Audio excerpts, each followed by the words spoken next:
Hello, my dear friends.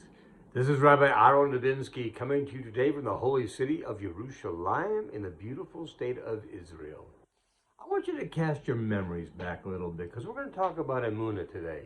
I know, I always talk about Emunah. Today there's some very poignant examples and I'll tell you what I'm talking about. When you were a kid and you were, 4 or 5 years old and you decided it was time for you to learn to ride a two-wheeler bicycle. Well, it had training wheels on it at first, so you could get used to the feeling of being on top of it. But there's one thing you could never get out of your mind, because if you were a normal kid, you saw other kids on their bikes, and even though they seemed to be having fun, every once in a while, someone would fall.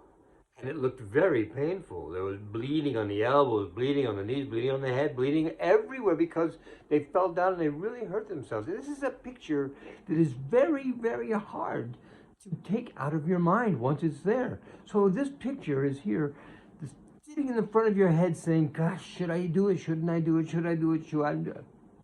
Finally, your parents come, your father, your mother, whomever taught you to ride. And they convinced you that you could do it. You didn't know that you could do it because you'd never done it before. So it's Emunah. What is Emunah? Emunah is faith in things that are not seen. Things that you just don't know. And they said, let's give it a try. And you gave it a try. And maybe you fell. And maybe you hurt yourself. And so you got up again because they convinced you again to have faith in what they were saying, that it was going to be a lot of fun in the long run. And it would be a joy that would last your whole life through. You could ride bikes till you were 80 years old.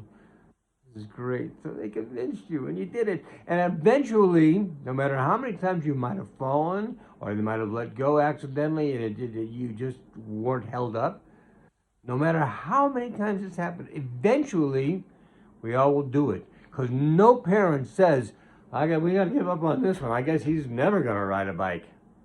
Never happens. Why? Because they know something you don't know. They know with the fun that's involved and everything that goes along with it. Now, why do I talk about this? Because this week we have a tremendous parsha. We had Shalach Lecha, which was a parsha on Emunah. I know it looked like the spies and this thing and that thing, but at the end of the day, it was all about Emunah. What am I talking about? Well, let's take a look. The children of Israel, after over 200 years of slavery, were told by Moshe they were going to be freed. They go, get out of here.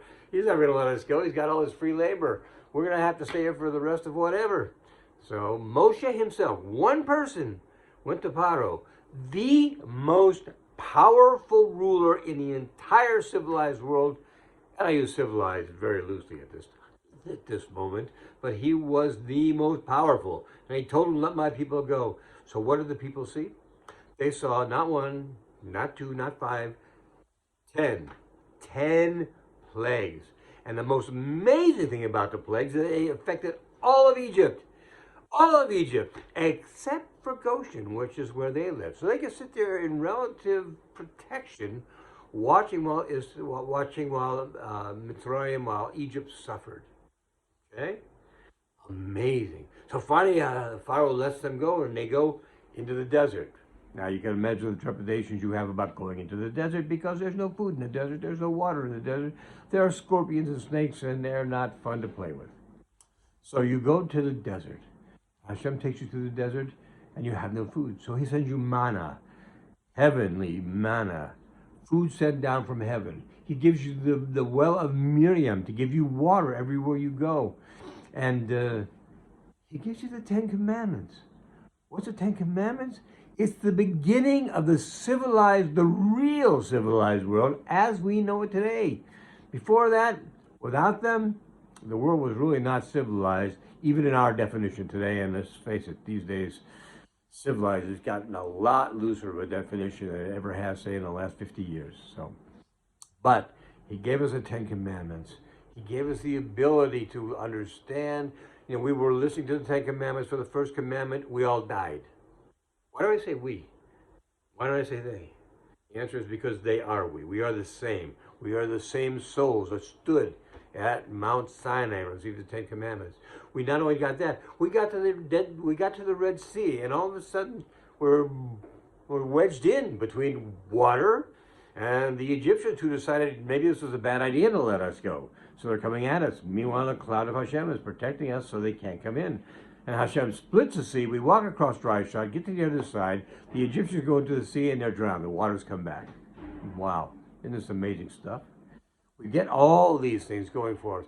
We start complaining about the fact the manna is fine, but we don't have any meat. How can we have no meat? So Hashem sends us quails. Enough so we eat it to the point where we're sick of it. We're sick of it. He said it'll be so bad, it'll be like it's coming out of your nose and you won't be able to stand it. And that's exactly what happened. But we had all these revealed miracles. Then he tells us we're going to Israel. And we're going to take over the land. There are seven different groups of people there. They're all tough, but no problem. He's going to give us the land. And we say, great. And we got there. And what happens? We have to send spies out. Moshe Rabbeinu can't believe this because why would we need to send spies out? We know we're going to take it. What difference does it make when we see when we go there? But he says, all right. Shalach. He said, for you. God said, Shalach. Send for you, because most people aren't going to need to know this. But if that's what you want, feel free to go there. For 40 days, we went into the land of Israel, and we explored it. And we saw grapes the size of watermelons. We saw, and we told the people when we came back, a land flowing with milk and honey. Excellent, let's take it. No. 10 of the 12 spies. And remember, these spies were the heads of the tribes. These weren't just anybody. These were the most righteous people around.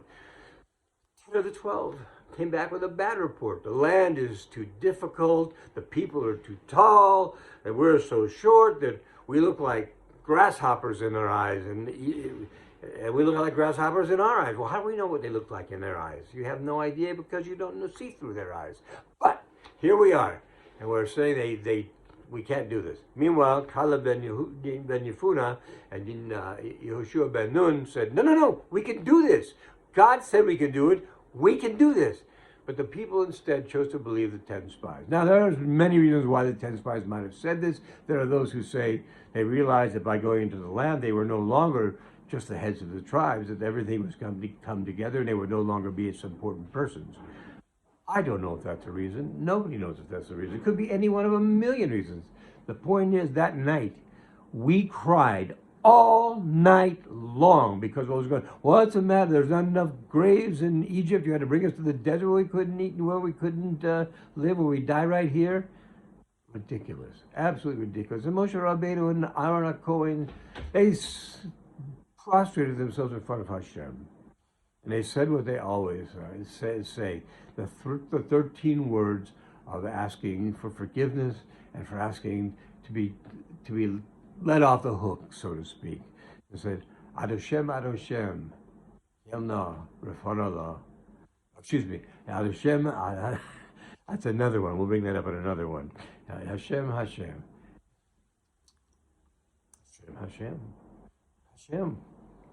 Please forgive us for what we did. You're slow to anger, and we want to be forgiven because we didn't do anything wrong, and the people, they're just misguided. And Hashem does. He forgives the people in spite of the fact he had already said to Moshe, I will make you a people instead of them, and you'll be stronger and you'll be better. Because, let's face it, after over 200 years in slavery, you have a slave mentality. You can't help it. You were raised by slaves who were raised by slaves who were raised by slaves. You have this slave mentality. And again, it got to the point where Hashem said, maybe these people aren't going to be able to get beyond that slave mentality.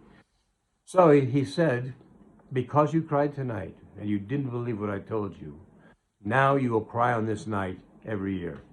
Wonder why we cry on Tisha B'Av? Because that's one of the things.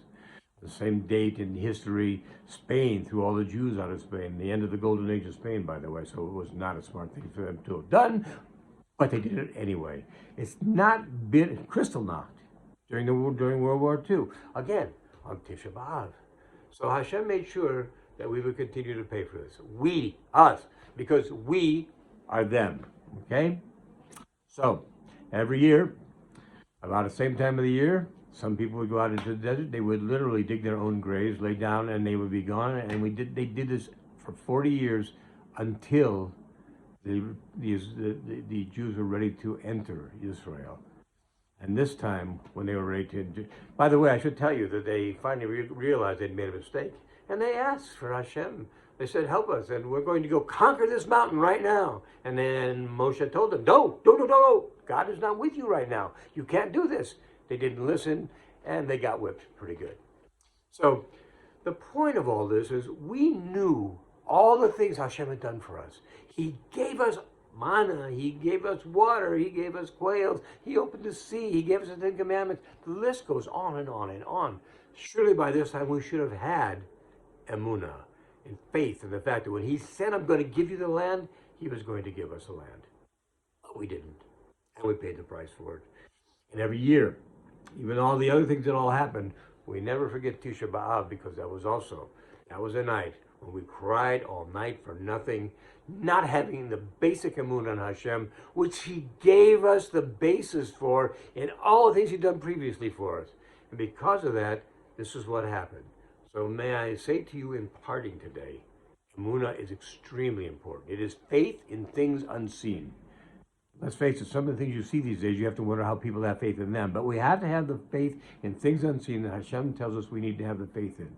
That means every day we daven 3 times a day. Everything that we do is important. Every connection to Hashem is important. Lighting the candles is important. The Chagim are important. How do we know? You know, Emunah. My friends, have a wonderful week ahead. Be well. God bless. All the best.